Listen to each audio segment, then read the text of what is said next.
राज्य प्राथमिक शिक्षा विभाग निर्देश को मानुनाहांती गंजाम शिक्षा विभाग। गंजाम रे मालमाल शिक्षक शिक्षयित्री जाल सर्टिफिकेट रे चाकरी करुवा बेले ना हेउछि जांच ना हेउछि कार्यानुष्ठान।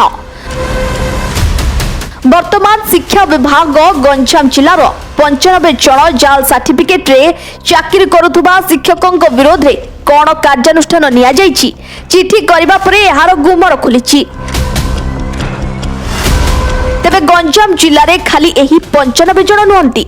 गंजाम जिल्ला रे बहु शिक्षक शिक्षयित्री जाल सर्टिफिकेट रे चाकरी करुवा आमे अनुसंधान न्यूज माध्यम रे देखाई आसुछु। एही देखु नांती एही दुई भाई को फोटो को। एही दुई जन हेउछंती गंजाम जिला खलिकोट ब्लॉक नायकाणीपल्ली ग्रामर नलिनीकांत खुंटिया और नवकुमार खुंटिया।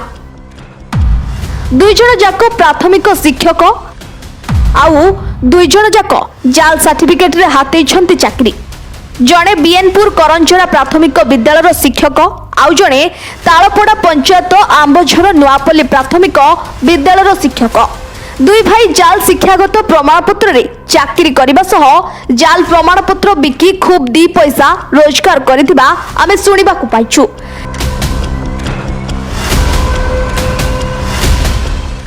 खाली सेतिकी नुहे से पैसा रे दुई भाई एक काजू फैक्ट्री खोलिथिबा मध्य विशेष सूत्ररू खबर मिलिछि। तेबे खलिकोट और बेगुनियापड़ा अंचल आहुरी अनेक शिक्षक शिक्षयित्री जाल सर्टिफिकेट आम हाथ में लगी बेले यथा शीघ्र आम खुलासा करूँ।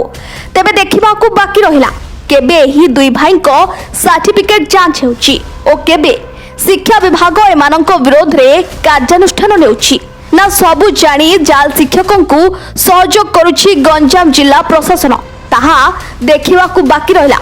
ब्यूरो रिपोर्ट द अनुसंधान न्यूज।